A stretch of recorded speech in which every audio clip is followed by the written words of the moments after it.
Hello, welcome to TubeTalk. Welcome back, Douglas. How's exam week going? It's going great. One to go? One to go. Am I going to be pleased with your results? Probably. Talk it up until we get them. Yeah. Last week, Chablis was a very good second at Kembla Grange. Just beaten by the weight. A horse that beat him was carrying 9.5 kilos less. Just nailed on the line. So he's a fabulous campaign. Lots of wins, and he's gone out for a little spell, and we'll have him back in the autumn where he will go to another level. On Thursday, Barraboy was third in the Group 3 Wellington Stakes. He was good third. Really good third, actually. He's very progressive. He'll stay all day. He's a lovely, lovely horse for the Derby. He's got the breeding for it. He's improving all the time. He is a real Derby chance. This week, on Saturday at Te AROHA, race 2, we have MAKTOUM. Third first up. Nice run. Goes over 1100 again. It's probably a touch short for him. 1400 is I think, to a mile's best distance. He's got top weight. Aaron Leighton takes 3 kilos off, which is nice, but it's a very strong field. He'll probably get back a bit, I think, in the running, but be doing his best work late.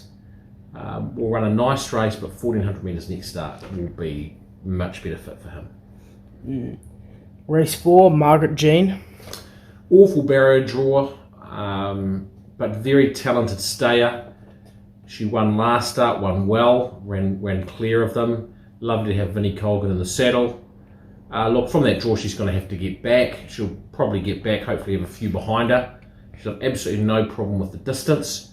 She'll be finishing off the race well, and if breaks come her way, she can definitely be in the top 3. She's got a big future. Race 5, we have Starry Beale and Rip 'em Up. Yes, so Starry Beale is the top weight, number 1. Nice barrier draw for him. His fresh up run was excellent for 5th over a distance too short. He is jumping from 1600 to 2200, so that leaves a little question mark, but he's forward enough for it. He's come back super. I think he's got be running some big races this time in, and I think he's a really nice chance in this race. Rip 'em Up. I think she's going a bit better than her form suggests. She'll like the distance. Barrier draw's not too bad. She's got a nice weight. I can see her settling sort of midfieldish, and I can see her really improving on her last run. She's a funny mare. When she hits form, she's very, very good, and you've just got to get it into that form, and once she hits it, she's really good, and she's getting to the distances now which really suit her. So I'm looking forward to seeing her on Saturday. And race 8, Reposa Repeater. Super win at stakes level last start. He gets out to 1400 metres, which really suits him. It's his favourite distance. Also, because Tiptronic's in the race, he's down the waist, carrying less weight than we anticipated. He has got a poor barrier draw though, so he'll get back with Craig Grylls on board. Craig will just have to track something into the race, and he'll finish off really well. And he's a winning chance, but it's a very good field. It's a $1.70 favourite. Gold Watch, I think it's won 5 from 6. So it's a very good field, but he will run well. Moving on, at Rosehill race 4, we have Miley Beale. Yeah, super talented horse, going a long way. Good winner last start. Steps up in grade, a couple of grades. So he's going from a benchmark race, not even to open class, but to stakes level listed race. Countering that, he's got a nice low weight, even though his true weight's a bit lower than that. And he's got a small field to contest against. So it's probably only going to be 5 or 6 runners in the race. So all those things suit him. The big unknown is the track's likely to be heavy, and we don't know whether he'll handle it or not. If he handles it, he's a huge winning chance. If he doesn't handle it, then we'll learn that, and that may take away from his winning chance. So that's the roll of the dice, is the track conditions. But he's ready to win as long as he handles the heavy track. Race 6 is Lord Ardmore. And Lord Ardmore and Mighty Beale have been swapping first and seconds the last couple of weeks. And Lord Ardmore, he's in a race 2 or 3 grades below what Mighty Beale's going in. So the grade of the race really suits him.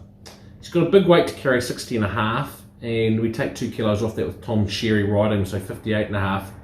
Question mark for him again will be the heavy track, and we'll make our minds up talking with Chris about whether we run him on a heavy track or not. He's never run on a heavy track before, so we're not 100% sure, but certainly most of his races on good tracks have suggested he probably doesn't want it worse than a soft range, but we'll work that out, have a look at scratchings and things, but he's going super. If he handles the track, he's a really good chance. And race 8 Mubares. Fresh up over a distance too short, Festival Stakes 1500 metres at Group 3 level. So the race is too short for him, and he's fresh up, and all those things count against him. That's why he's about 50 to 1. But the video I'm showing you is when he won on a heavy 9 track over a mile. That you'll see, and you'll see he absolutely careered away. So in his favour, the heavy track will not be an issue for him. The barrier of 12 will be good. He'll actually get back. He likes clear running. He's got no weight in his back, and I reckon at about 50 to 1, I reckon he is a real sneaky, a real smoky. He'll be the best 50 to 1 shot. You have $10 each way on all weekend. I'm not saying he's going to win, but I'm saying I think he'll run well and he'll be hitting the line hard. Moving on Sunday at CROMWELL, race 4, we have Pull Your Socks Up. Yeah, so she's just struggled to find a bit of form. But to be fair to her, she needed the first couple of runs back. Her next run was good. And last start in a stakes race, the horse inside her leaned all over her, got her out of her rhythm. She was just really given no chance from the draw. So don't worry about that too much. She's got barrier 1, she drops in grade. Those two things will suit her well. There's a little bit of rain around. I don't think that'll bother her. She'll set up much handier, and I'm expecting to see her run a much, much better race on Sunday. And race 5 is Severine. So Severine's been going super in better fields than this. Last start 5th was in a Group 3 where she ran really well. Thought she was going to get some black type. She just missed out. So she's dropping back to open grade. Her favourite distance, nice weight, good barrier draw. She's a nice each way chance. Now time for bid of the week, and this bid of the week at AROHA race 7 with Paranui Bay. Yeah, so this is a really good 3-year-old field. Trevor Eagle Stakes. Trevor Eagle. Oh, sorry, I apologize if I've got the name wrong, but it's Trevor Eagle other Stakes. I know there's the Memorial that day too. This is a really good 3-year-old field. But I think this is a very, very smart horse. The way he won the Annie Sarton sitting wide and beating a good field was super impressive. I think if he had been qualified for the 2,000 guineas and run there, I think if he wasn't winning it, he would have been running second. I think he would be every chance of winning it. So I think at $2.50, I think he's over the odds. I actually think he's a $2 shot. I think he's a very good horse, and even though he's short at $2.50, I think he's still value, and he is our bid of the week. Well, that is our bid of the week, and that concludes TubeTalk. It does, Douglas, and we will see everybody next week for TubeTalk, when you'll be in the last week of your 13th year. Bye. Locked away on the inside. Mighty Bill pushes into the clear and angling for the run now and getting it. Into the headwind they go. Lord Ardmore kicking strongly by 2 lengths on Mighty Bill, lengthening the outside. Love Tap not doing much at the moment. It's Lord Ardmore being challenged by Mighty Bill the outside. And now Mighty Bill puts the head in front and gets the upper hand. And the favourites drawing clear. Mighty Bill beats the stablemate Lord Ardmore.